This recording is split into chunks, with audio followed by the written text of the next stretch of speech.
season, and welcome back to yet another exciting episode of Becoming Her.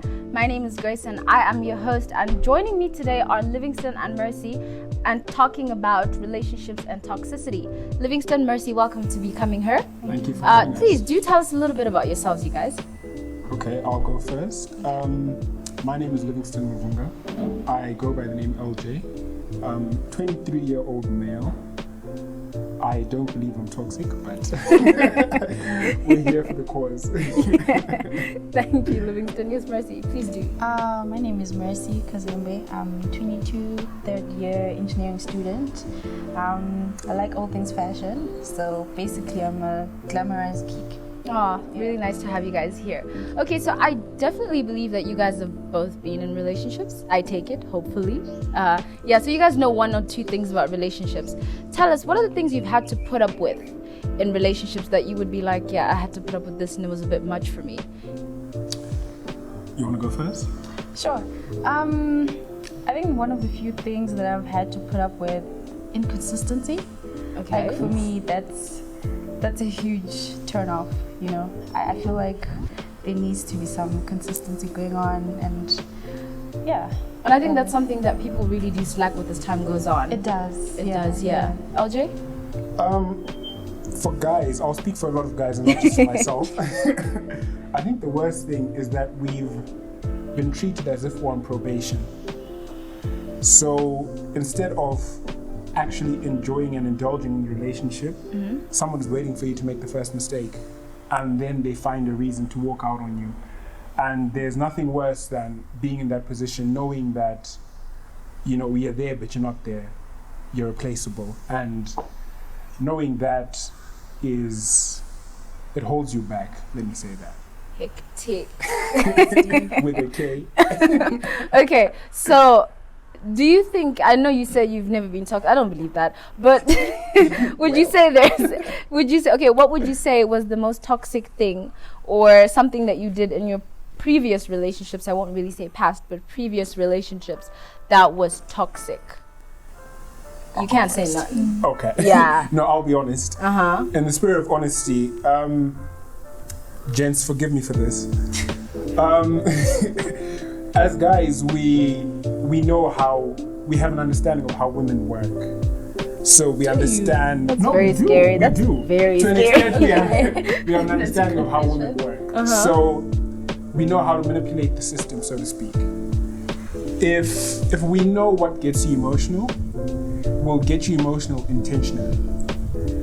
And I'll stop there for the safety of all the guys, but I don't know. I want to hear it. I think it's good. So, for example, I know that ignoring Grace will trigger her.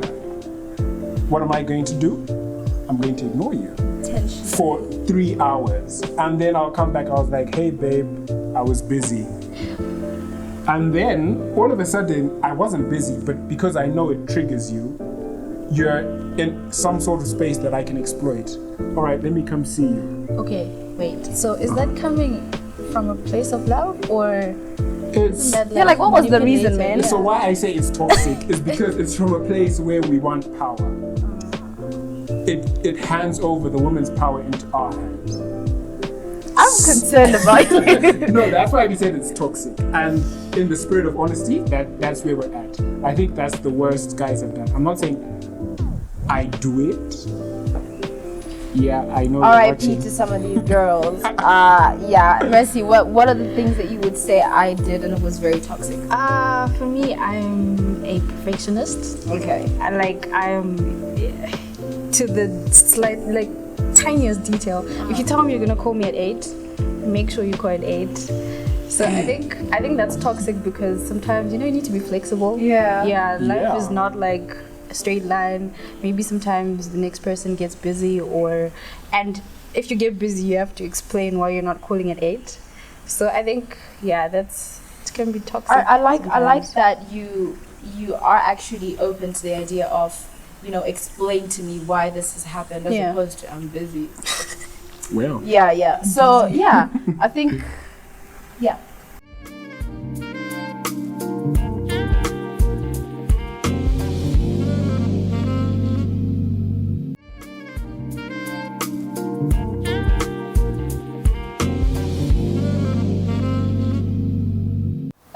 so I've just found out some very concerning things, but we'll leave that for another time. Okay, so what exactly then causes a relationship to be toxic?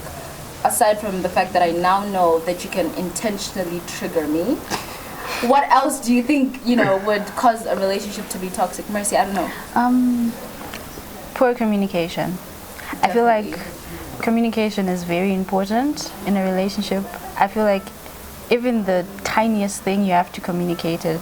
There's so many problems that could be avoided just by communication. That's very true. Yeah, that's actually very true. And I don't think that guys really understand the weight that communication holds in general. Okay. Okay, wait, no, can I come in there? Okay. So with communication, it's a bit more different. I can't say it's one of the causes for toxic relationships, because naturally communication for guys, we aren't as good as women. Let me put it that way. True. So for a guy, we're more direct in our communication. Hey babe, I'll see you later on today. And then I go MIA for the whole day. But you get the point, I'm gonna see you later on today. But you wanna be told how was work, you wanna be told what I had for lunch, you wanna be told what the lady was wearing, you want all these details, but for guys that doesn't come naturally. So I think it would be unfair on men to say communication is the cause of toxic relationships. That's my take though. Okay. I can see both of you don't quite agree. I like that. Okay. Yeah. Moving so how then do you pick it up that this has become a toxic relationship? I don't know, maybe you can start seeing that you pointed this out before. How then can you then do you guys ever actually say now this has become a toxic relationship? Like what causes you to see that? I think for me the biggest measurement for toxic relationships is if it costs you your peace. So if it costs you your peace of mind, it's too expensive. That's true. Let it go. And let it go. Let it go because it seems like it's very easy, or saying let it go sounds like it's just a decision away, but really it's a whole process of trying to get someone to think with their head and not their heart. Okay. Which is the very Okay, fair, but I mean, since it doesn't come naturally for you guys, I feel like there has to be that willingness to learn. Okay. Okay. You can't just let it go. Yeah. There has to be some sort of. Okay. On that note. Yeah. It goes well with this is actually a very good question. So you're telling me to let it go, but Mari finance? No. No. Okay. Listen. Okay. When I said let it go, I was at the extreme end of a toxic relationship. Okay. When you absolutely have had it. Okay. There's a point, obviously, where you try. Learn new habits, but there's that saying you can't teach an old dog new tricks. I think it's the willingness to learn. Yeah, and then willingness to learn. Okay, so we're now moving on to our next set of questions, segment rather. Yeah. So we'll definitely come back after the break.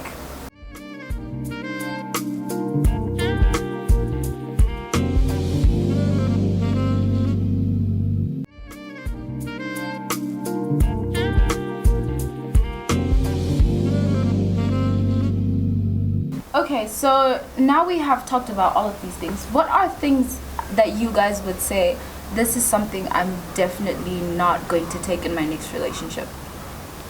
Things that you're not even, there's no compromise, there's no learn new tricks for this, I'm not putting up with this at all. For me, it would be complacency. Complacency. Yeah. Bare minimum. I mean, effort goes a long way, Go all out. I believe in energy, reciprocation. Yeah. I do this for you, you do this for me. I think that way it's not draining and it doesn't become toxic.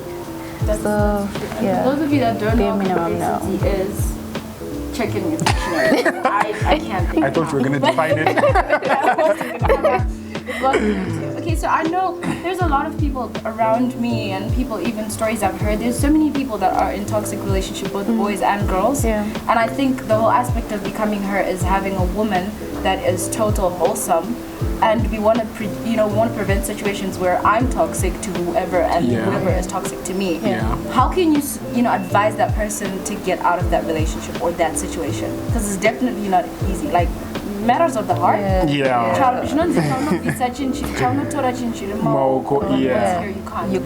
But so, like, how would you suggest somebody to get out of? How do we get out of it?